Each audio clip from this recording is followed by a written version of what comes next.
जैसे कि आज से हम स्टार्ट करने जा रहे हैं लीनियर अलजेब्रा पर एक सीरीज। इससे पहले हमने रियल एनालिसिस की कुछ शॉर्ट ट्रिक और उस पर ही कंप्लीट हमारे टॉपिक, जितने भी टॉपिक हमारे CSI नेट के पॉइंट ऑफ व्यू से इम्पोर्टेंट हैं, उन पर एक लेक्चर सीरीज निकाली थी, जिसे आप real analysis for CSI net के प्लेलिस्ट में जाकर चेक कर सकते हैं, और यदि आप इंटरेस्टेड हैं तो उसे देख सकते हैं।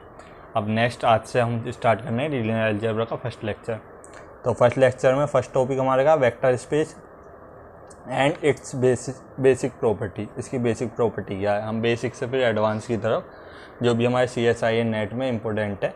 तो सबसे पहले हम हर टॉपिक की थ्योरी कवर करेंगे, और उसमें जो क्वेश्चन किस बेस पर ट्रिक बेस हम, या फिर हम कह सकते हैं किस तरीके क्वेश्चन को अटैम्प्ट कर सकते हैं, उसकी शॉर्ट ट्रिक देखेंगे। उसके बाद उन क्वेश्चनों को भी हम लास्ट में CSI नेट के कुछ क्वेश्चनों को भी यहाँ पर सोल्व करेंगे।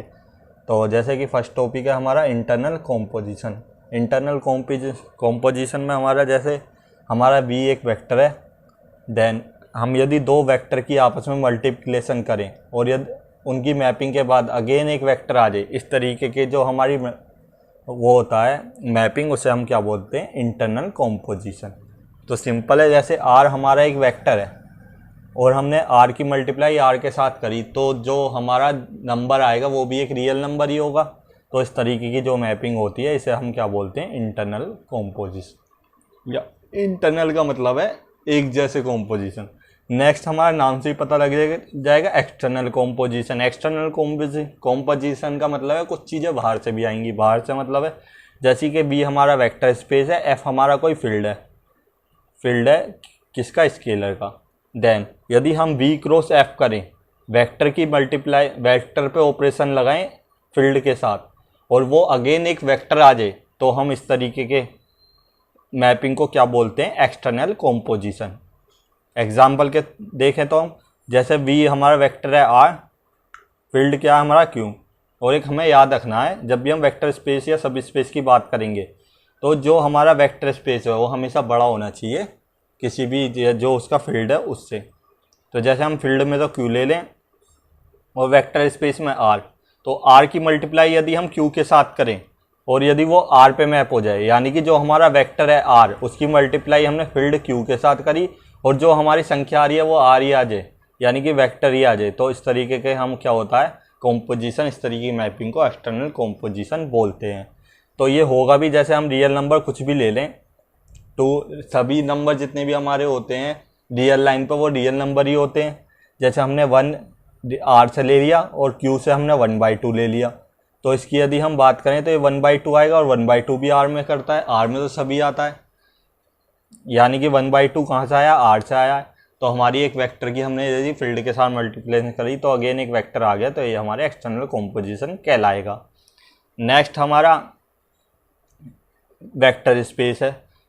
किसी भी सेट को हम वेक्टर स्पेस कब बोलेंगे, तो यही हम देखेंगे। इसकी हम कुछ बेसिक चीज़ें कवर करते चलेंगे। यदि आपको डिटेल में पढ़ना है तो BSc लेवल पर हमें काफ़ी अच्छे में पढ़ाया जाता है, हमारी टेक्स्ट बुक में हमें इजीली मिल भी जाएगा, तो हम वहाँ पर जाकर भी हम इसे डिटेल में पढ़ सकते हैं।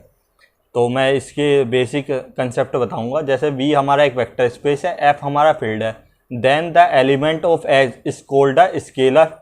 जो एलिमेंट ऑफ F है वो हमारे स्केलर होते हैं, हमने ऊपर ही देखा है। If the following property set, यानी कि VF हमारा वेक्टर स्पेस होगा हमारा, जहाँ पे फील्ड क्या है, कोई एलिमेंट स्केलर का एलिमेंट है, V हमारा वेक्टर का एलिमेंट है, तो इन दोनों का जो हमारा आपस में मिलके जो एक स्पेस बनेगा वो वेक्टर स्पेस होगा कब, V प्लस, यानी कि with respect to addition group में, एडिशन ऑपरेशन में।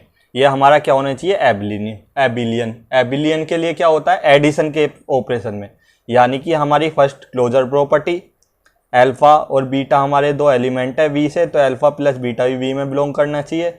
सेकंड हमारी होती है associative property, alpha plus beta plus gamma equal to क्या होना चाहिए, alpha plus beta plus gamma के, यानी कि हम ब्रैकेट इधर भी कर दें तो वैल्यू सेम आनी चाहिए। थर्ड प्रॉपर्टी होती है हमारी आइडेंटिटी। आइडेंटिटी क्या होती है, अल्फा प्लस 0 इक्वल टू हमारा अल्फा होनी चाहिए, यदि यानी कि हम किसी एलिमेंट के साथ उस आइडेंटिटी के एलिमेंट को जोड़ें तो सेम एलिमेंट आ जाए। फोर्थ हमारी क्या होती है, मैं शॉर्ट में बता रहा हूँ, आप बुक्स में जाके डिटेल में पढ़ सकते हैं। यदि हम एक एलिमेंट ले उसके और माइनस एलिमेंट कर दें सेम उसी एलिमेंट से, तो हमारी यदि आइडेंटिटी आ जाए यानी कि 0 आ जाए, तो हमारा ये क्या हो जाती है, इसका इन्वर्स एग्जिस्ट कर जाता है with respect the operation of addition. यदि ये सारी हमारी प्रॉपर्टी फॉलो कर जाती हैं तो इस तरीके के हम जो हमारा सेट होता है उसे हम क्या कहते हैं, ग्रुप। और यही ग्रुप हमारा फिर एबिलियन ग्रुप बन जाता है कब, यदि हमारा alpha plus beta equal to beta plus alpha हो जाए। एडिशन प्रॉपर्टी में तो ये होता है, और multiplication alpha beta equal to beta alpha, मानी कि ये इस तरीके की प्रॉपर्टी यदि फॉलो कर दे तो ये हमारा क्या हो जाता है, एबिलियन ग्रुप हो जाता है। उसके बाद नेक्स्ट प्रॉपर्टी क्या है, just like a external composition, कि इसमें क्या करेंगे, एक हम एफ का एलिमेंट लेंगे फील्ड का, और एक हम यू वी का वेक्टर स्पेस का एलिमेंट लेंगे, इनका आपस में मल्टीप्लिकेशन कर देंगे जैसे इसमें किया था हमने, ये अल्फा यू, और ये वेक्टर में चला जाए, यहाँ पे आर क्या है, वेक्टर है, तो ये हमारा क्या होता है, इस प्रॉपर्टी को सेटिस्फाई कर जाता है। इसे हम स्केलर मल्टीप्लिकेशन के नाम से भी जानते हैं। यही होती है हमारी स्केलर मल्टीप्लिकेशन की प्रॉपर्टी। नेक्स्ट है हमारी डिस्ट्रीब्यूशन लो। ये यदि हमारा जो अकेला एलिमेंट हो, जिसे भी हम ब्रैकेट से बाहर अकेला रख रहे हैं, यदि वो लेफ्ट साइड है तो वो लेफ्ट डिस्ट्रीब्यूशन लो हो जाएगा। यदि हमारा अकेला एलिमेंट राइट साइड है तो वो राइट डिस्ट्रीब्यूशन लो हो जाएगा। उसे ओपन करने का तरीका क्या होता है, alpha U plus V equal to alpha U plus alpha V, जहाँ पे अल्फा किसके फील्ड का एलिमेंट है, यू वी हमारा वेक्टर का एलिमेंट है। Alpha plus beta into U equal to alpha U plus beta U, जहाँ पे अल्फा बीटा फील्ड का एलिमेंट है, यू हमारा वेक्टर स्पेस का एलिमेंट है। नेक्स्ट ये हमारा राइट डिस्ट्रीब्यूशन लो हो गया। एक ये प्रॉपर्टी है हमारी, इसे आइडोपोटेंट प्रॉपर्टी बोलते हैं। ये क्या होती है, alpha beta into U equal to alpha into beta U. हालांकि ये हमारी CSI नेट में इन प्रॉपर्टी से कोई क्वेश्चन नहीं है, पर बेसिक कंसेप्ट को रिवाइज करवाने के लिए मैं इस टॉपिक को पढ़ा रहा हूँ। अदरवाइज आप डिटेल में पढ़ना चाहते तो अगेन आप अपनी टेक्स्ट बुक को रिकमेंडेड कर सकते हैं। यदि 1 इंटू यू करें हम इक्वल टू यू आ जाए, तो इक्वल टू ये हमारी इक्वल टू यू आ जाए, तो अगेन ये हमारी प्रॉपर्टी होती है। तो इस तरीके से ये तो हमारी एसोसिएटिव प्रॉपर्टी होती है विद रेस्पेक्ट टू मल्टीप्लिकेशन। ये मैं गलती से बोल गया, आइडोपोटेंट प्रॉपर्टी ये होती है हमारी, ये मैं थोड़ा रिपीट गलत कर गया था। नेक्स्ट हमारा क्या है कि every field F is a vector space over it's सब फील्ड। यानी कि सिंपल लैंग्वेज में बताऊं कि हर एक सबसेट, यदि हमारा हर एक सुपरसेट अपने सबसेट का वेक्टर स्पेस होता है। सिंपली जो हम बात करते हैं, एग्जांपल देख लेते हैं। यहाँ पे C ओवर R एक हमारा वेक्टर स्पेस है, तो ये हमारा C over R vector space जब ही होगा यदि C हमारा सुपरसेट है। C हमारा सुपरसेट कॉम्प्लेक्स हमारे रियल से बड़ा होता है। क्यों? रियल में तो केवल हमारे रियल नंबर होते हैं, कॉम्प्लेक्स में हमारे रियल के साथ साथ कॉम्प्लेक्स इमेजरी नंबर भी होते हैं। तो ये हमारा वेक्टर स्पेस दिखाएगा। C ओवर Q भी हमारा वेक्टर स्पेस होता है। क्यों?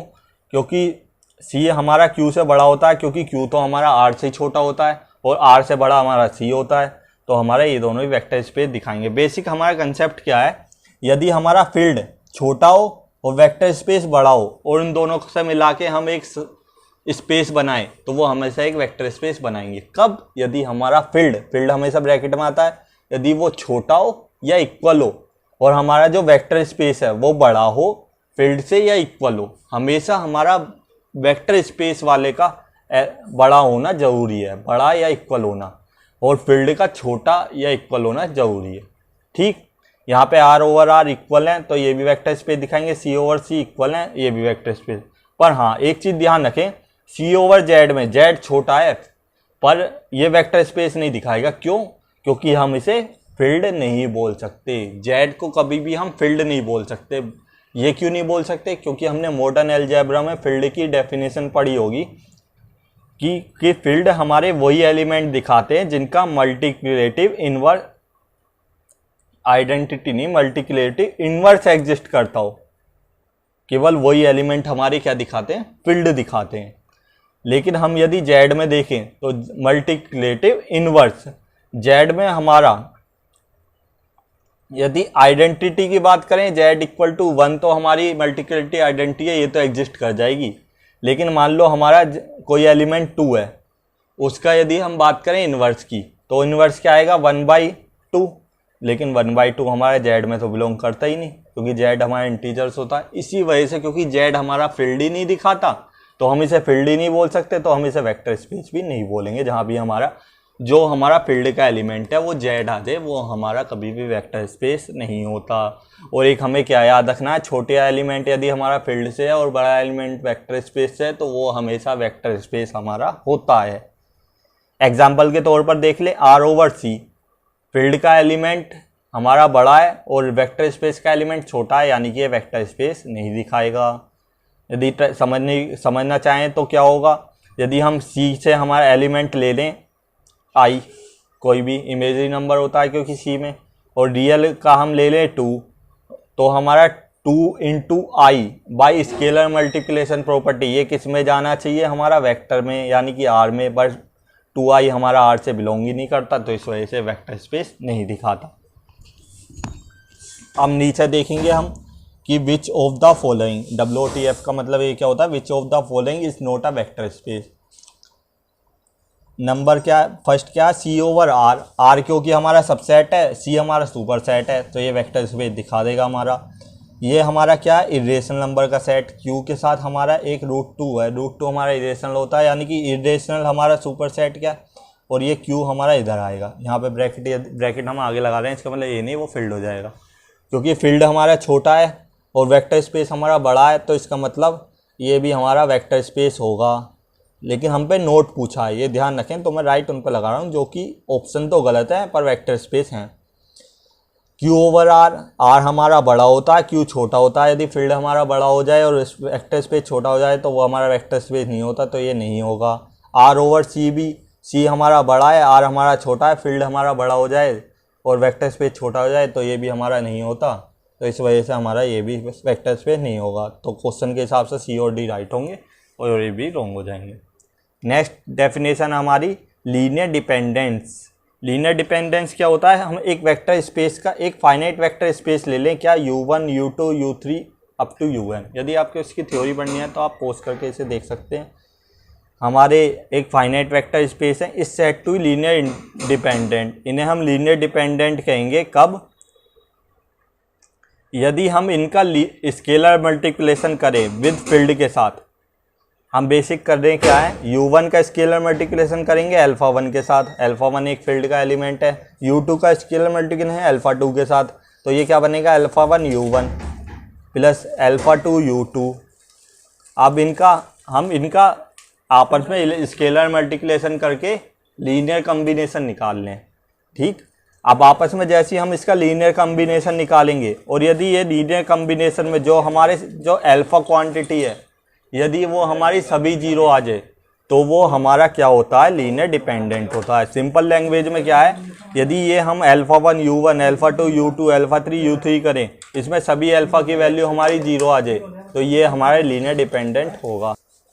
तो ये हमारे लीनियर डिपेंडेंट होने के लिए ज़रूरी क्या है कि ये सभी अल्फ़ा हमारे जीरो ना हो, इनमें से कम यदि एक अल्फ़ा हमारा जीरो हो गया तो ये हमारे लीनियर डिपेंडेंट होंगे। और यदि हमारा वेक्टर स्पेस एक मैट्रिक्स के फॉर्म में दे रखा हो तो इसका हम डिटरमिनेंट निकाल लेंगे। यदि इसका डिटरमिनेंट इक्वल टू जीरो आ जाए, mod A equal to zero आ जाए, तो ये हमारे लीनियर डिपेंडेंट होता है। यदि मोड ए की value not equal to zero तो ये हमारा लीनियर इंडिपेंडेंट होता है, जो हम आगे देखेंगे। सिमिलरली इसमें यदि हम लीनियर इंडिपेंडेंट की बात करें तो इसमें सभी α1 α2 सभी अल्फ़ा की वैल्यू यदि जीरो आ जाए तो वो लीनियर इंडिपेंडेंट होता है, जो हम नेक्स्ट देखेंगे। और यदि हमारी सभी अल्फ़ा में से किसी एक अल्फ़ा की भी कम से कम एक, ज़्यादा से ज़्यादा तो सारे भी हो सकते हैं, कम से कम एक अल्फ़ा की वैल्यू नॉन जीरो आ गई तो वो हमारा डायरेक्टली लीनियर डिपेंडेंट हो जाएगा।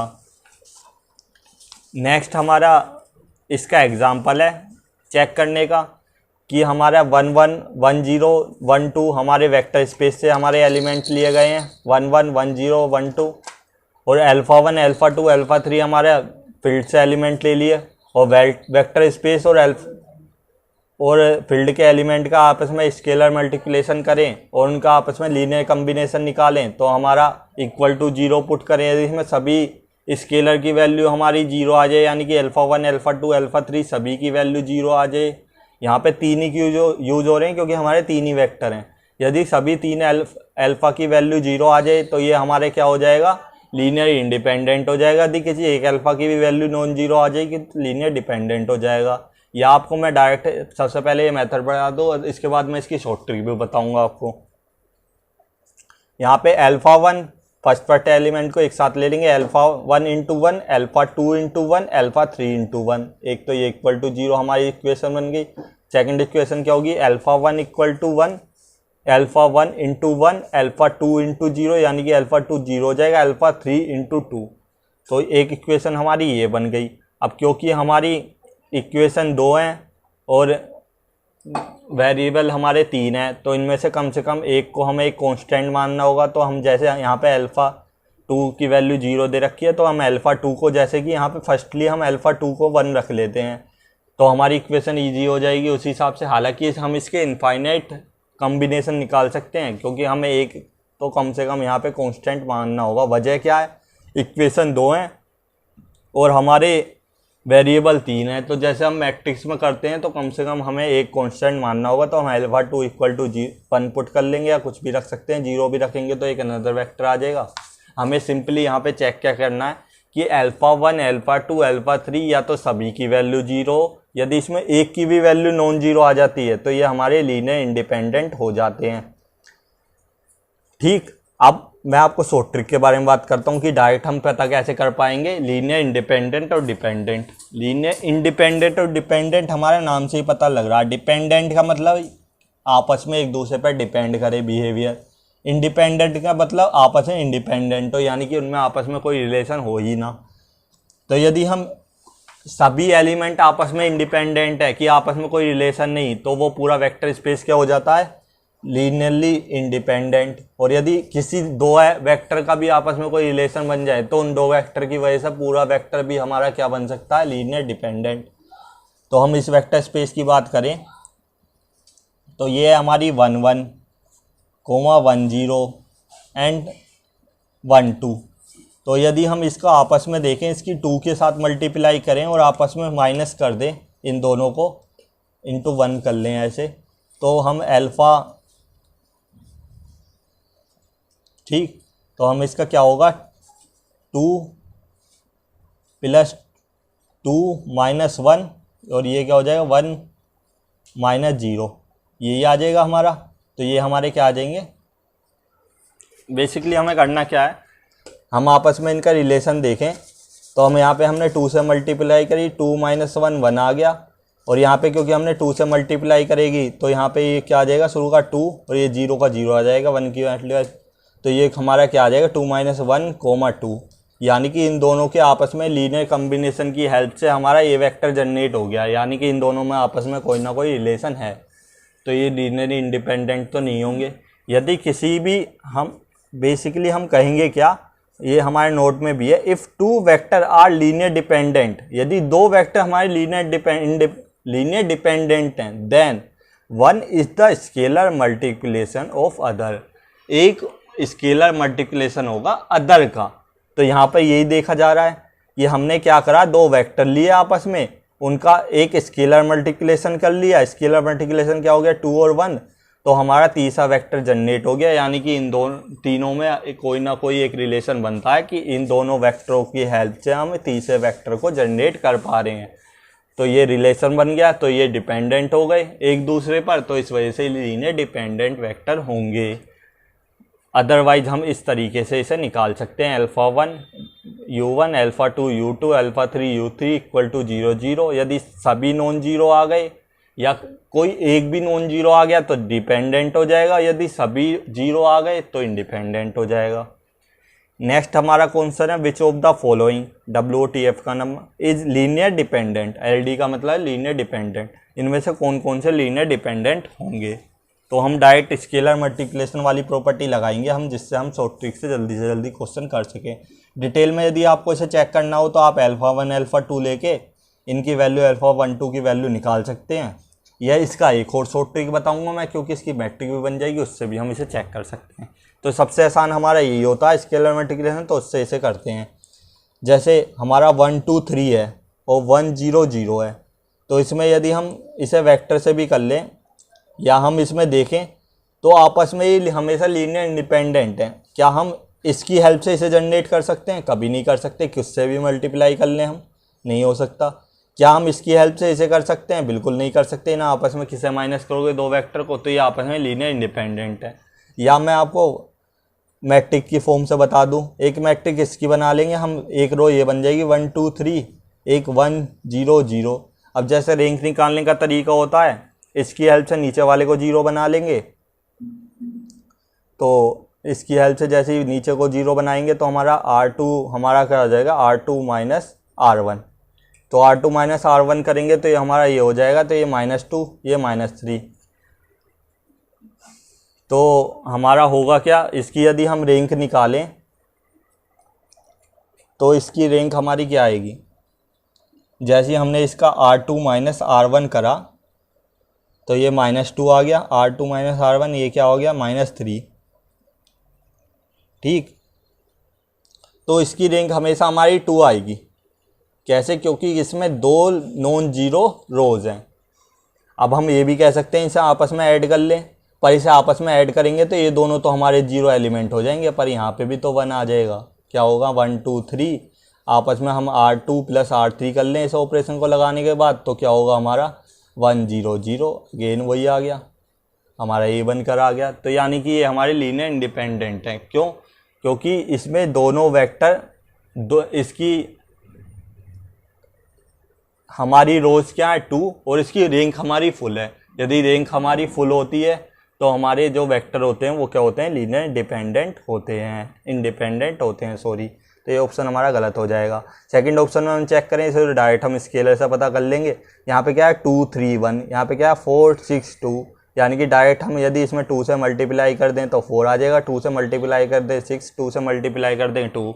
तो यानी कि हमारा इससे ये जनरेट हो गया, यानी कि एक दूसरे पे डिपेंड कर रहे हैं। तो ये हमारा ऑप्शन, क्योंकि लीनियर डिपेंडेंट पूछा गया, ये सही हो गया। सॉरी, इसमें नहीं, इसमें। अब ये यदि देखें तो ये हमारी स्टैंडर्ड बेसिस का एक पार्ट है। तो हमारी एक आगे एक प्रॉपर्टी आएगी, क्या, यदि किसी लीनियर इंडिपेंडेंट सेट का सुपर सेट लीनियर इंडिपेंडेंट है तो उसका सबसेट भी लीनियर इंडिपेंडेंट होगा। अब ये हमारा किसका पार्ट है, स्टैंडर्ड बेसिस का। स्टैंडर्ड बेसिस यदि R की बात करें जो 3 टपल की है, तो उसकी स्टैंडर्ड बेसिस क्या होती है, 0 1 0 और 0 0 0 1। अब क्योंकि ये इसका सुपर सेट क्या है, ये हमारा इसका सुपर सेट है, क्योंकि ये हमारा स्टैंडर्ड बेसिस है और बेसिस हमारी लीनियर इंडिपेंडेंट होती है, LI होती है। अब क्योंकि ये LI है तो इसका सबसेट भी LI होगा, यानी कि ये लीनियर डिपेंडेंट नहीं होगा। ये हम आगे देखेंगे नोट में। हमेशा याद रखें, यदि कोई सेट लीनियर डिपेंडेंट है तो उसका छोटा सेट भी लीनियर डिपेंडेंट ही होगा, और यदि कोई सेट लीनियर इंडिपेंडेंट है तो उसका छोटा सेट भी लीनियर इंडिपेंडेंट होगा। डिपेंडेंट की बात करेंगे तो हम बड़े से छोटे की तरफ जाएंगे, जैसे कन्वर्जेंट और डाइवर्जेंट में जाते हैं, और जैसे ही हम इंडिपेंडेंट की बात करेंगे तो हम बड़े से छोटे की तरफ जाएंगे, डिपेंडेंट की बात करेंगे तो छोटे से बड़े की तरफ। कि छोटा ही हमारा यदि मक्कार निकल गया तो बड़ा तो मक्कार होना ही है मतलब कहना का सिंपल मतलब यही है कि छोटा ही सेट हमारा लीनियर डिपेंडेंट आ गया, कि छोटा ही डिपेंडेंट है तो बड़ा में वही एलिमेंट ही आएंगे छोटे के, तो वो छोटा तो ऑलरेडी हमारा डिपेंडेंट हो जाएगा, क्योंकि बेसिकली बड़े से ही तो छोटे के एलिमेंट आते हैं और छोटे में बड़े के एलिमेंट होते हैं। तो छोटा ही डिपेंडेंट हो गया तो बड़ा भी डिपेंडेंट हो जाएगा। और यदि हमारा बड़ा इंडिपेंडेंट है, कि बड़ा ही पूरा सेट ही हमारा इंडिपेंडेंट है, उसके छोटे छोटे एलिमेंट भी हमारे इंडिपेंडेंट होंगे। तो ये यहाँ से ही हमारी लीनियर इंडिपेंडेंट की डेफिनेशन हो गई। ये हम डिस्कस कर चुके हैं। यदि सभी अल्फ़ा जो हमारे फील्ड के एलिमेंट है सभी की वैल्यू 0 आ जाए तो लीनियर इंडिपेंडेंट हो जाते हैं, यदि किसी एक की भी वैल्यू नॉन जीरो आ जाए तो डिपेंडेंट हो जाते हैं। और यदि हम मैट्रिक्स की बात करें तो मोड ए की वैल्यू जो डिटरमिनेंट है मैट्रिक्स का, यदि वो इक्वल टू 0 आ जाए तो लीनियर डिपेंडेंट LD हो जाता है। और यदि नॉन जीरो आ जाए, जैसे यहाँ पे भी हमें डिटरमिनेंट निकालेंगे इस मैट्रिक्स का, यदि ये नॉन जीरो आएगा तो इस वजह से ये हमारा लीनियर इंडिपेंडेंट होगी। इस वजह से ऑप्शन हमारा गलत आया था। ठीक, तो यहाँ से हमारा बी ऑप्शन ही करेक्ट होगा, नन ऑफ दीज भी सही नहीं होगा, क्योंकि इसमें एक ऑप्शन सही है। नेक्स्ट जिसकी हम बात कर रहे थे वो हमारा आ गया है क्या, every subset of linear independent set is linear independent, यानी कि हमारे यदि बड़ा सेट ही लीनियर इंडिपेंडेंट है तो छोटे में तो बड़े से मिलकर ही एलिमेंट आएंगे, वो भी हमारे लीनियर इंडिपेंडेंट हो जाएंगे। सेकंड क्या है, इसका एग्जाम्पल भी दे रखा है, ये जो हमने एग्जाम्पल भी पीछे यूज कर लिया, ये क्या है हमारा बल्कि ये तो हमारे ऑप्शन में आया था, हमने ये यूज़ किया था। क्या है कि ये हमारा RQ3 टपल के लिए हमारे स्टैंडर्ड बेसिस है, और यदि हम इसका सबसेट लें, क्योंकि ये हमारा बड़ा ही लीनियर इंडिपेंडेंट है, तो छोटे में तो इसी से मिलके कोई एलिमेंट कट के जाएगा। इसे यदि इसे काट दे तो जब भी इंडिपेंडेंट होगा, इसे काट दे जब भी ये दो लीनियर इंडिपेंडेंट होंगे, ये दोनों भी। ठीक, अब बात करें हम every super set of linear dependent set is linear dependent, यानी कि यदि हमारा छोटे वाला सेट, जैसे ये हमारा छोटा सेट है, इसे यदि हम चेक करें तो ये इसके 2 की मल्टीप्लाई इसमें करें तो ये वेक्टर हमारा जनरेट हो जाता है, यानी कि लीनियर डिपेंडेंट है। और यदि हमारा एक और सेट दे रखा है जिसमें कि 2 एलिमेंट तो इसके वाले ही हैं, तीसरा अदर है। अब यदि हमारा छोटे वाले ही लीनियर डिपेंडेंट हो गया तो इसके 2 एलिमेंट तो ऐसे हैं जो आपस में मिलकर जनरेट हो रहे हैं, ये आपस में डिपेंडेंट है, तो तीसरा हमें चेक करने की ज़रूरत नहीं है। यदि एक ही हमारे डिपेंडेंट आपस में वेक्टर आ जाएं तो वो पूरे को, हमारे सेट को, पूरे वेक्टर स्पेस को क्या कर देते हैं, लीनियर डिपेंडेंट कर देते हैं। नेक्स्ट हमारा इसमें CSI नेट पर क्वेश्चन में आया था, which of the following is true. हमारा इसमें कौन कौन सा ट्रू होगा। सबसे पहला क्या है, 1 0 1 0, तो यदि हम इसका 1 मैट्रिक बनाए तो 1 1 आ जाएगी फर्स्ट रो, 1 0 सेकेंड रो। इसकी यदि हम रैंक निकालें, और जिसकी रैंक फुल होती है तो उसका मॉडुलस हमारा नॉन जीरो होता है, ये सभी को पता होगा। ये हम आगे इसमें जैसे सब्जेक्ट में आगे बढ़ेंगे हम प्रॉपर्टी पढ़ेंगे भी। ठीक, तो हम इसकी रैंक निकालेंगे, इसकी हेल्प से सब नीचे वालों को सभी को 0 बनाना होता है। यहाँ पे एक ही है तो इसे 0 बनाएंगे, तो ये बनेगा क्या, R2 equal to R2 minus R1। तो हम 1 1 R2 माइनस R1 करेंगे, 1 माइनस 1 0, 0 माइनस 1 माइनस 1 हो जाएगा। तो इसकी रैंक इक्वल टू हमारी क्या आ गई, 2, क्योंकि इसकी रैंक हमारी 2 आ रही है, नंबर ऑफ नॉन जीरो रोज 2 हैं, तो ये हमारे मोड ए की वैल्यू नॉन जीरो आ जाएगी, यानी कि लीनियर इंडिपेंडेंट है, जबकि LD दे रखा है, तो ये ऑप्शन हमारा गलत हो गया। सेकंड ऑप्शन क्या है हमारा, कि यही है कि क्या ये लीनियर डिपेंडेंट होगा, बिल्कुल होगा, क्योंकि मोड ए की वैल्यू नॉन जीरो, तो ये हमारा राइट हो गया इससे डायरेक्ट, क्योंकि ये एक ही ऑप्शन थे, पूछा था कि इसमें सही कौन सा। अब ये पूछा है क्या ये लीनियर डिपेंडेंट है, बिल्कुल है। यदि हम इसमें आपस में इस वाले फर्स्ट वेक्टर में 2 से मल्टीप्लाई कर दे तो ये वेक्टर जनरेट हो जाता है 2 into 2 2 into 2 2 into 2 equal to 4। तो ये हमारा एक दूसरे से जनरेट हो रहे हैं, यानी कि एक दूसरे पर डिपेंड करते हैं, ये हमारे लीनियर डिपेंडेंट हो जाएंगे। अब बात करते हैं यदि हम इसमें मैट्रिक प्रॉपर्टी अप्लाई करें, तो मैट्रिक प्रॉपर्टी अप्लाई करते ही हम इसकी रैंक चेक करें, तो हम यदि हमें इसकी हेल्प से नीचे 0 बनाना है, तो हमारा क्या बनेगा, R2 equal to R2 minus 2R1। यही ऑपरेशन लगाएंगे जब भी हमारा ये नीचे यहाँ 0 बनेगा। केवल हम यहाँ के 0 की ध्यान देंगे फर्स्ट स्टेप में, नीचे दूसरे की नहीं बने देखेंगे। तो ये हमारा 1 2 ऊपर वाला ऐसे ही रहेगा, नीचे वाला क्या होगा, R2 2 यानी 2R1 माइनस 2 इंटू 1, ये 0 हो जाएगा। R2 यानी कि 4 माइनस 2R1 यानी कि 4, ये तो ये हमारा क्या हो गया, 1 2 0 0, यानी कि नंबर ऑफ नॉन जीरो रोज एक ही है, तो इसकी रैंक 1 आ गई, यानी कि इसका मोड ए की वैल्यू 0 है, तो ये इस वजह से लीनियर डिपेंडेंट है। तो इसके काफ़ी मेथड होते हैं, या तो हम सिंपली वो वाला स्टेप वाला मेथड यूज़ कर लें, α1 U1 α2 U3 अल्फ़ा, इससे हम चेक कर लें कि हमारे सभी नॉन जीरो आ रहे हैं या जीरो एक भी सभी 0 आ रहे हैं तो लीनियर डिपेंडेंट, और यदि एक भी नॉन जीरो आ जाए तो लीनियर डिपेंडेंट हो जाता है। नेक्स्ट है हमारा लीनियर कॉम्बिनेशन। अब लीनियर कॉम्बिनेशन हमारा क्या होता है, चलो ऑलरेडी वो वीडियो लंबी हो चुकी है, तो लीनियर कॉम्बिनेशन हम नेक्स्ट वीडियो में कवर करेंगे, क्योंकि ऑलरेडी आधे घंटे की वीडियो हो चुकी है।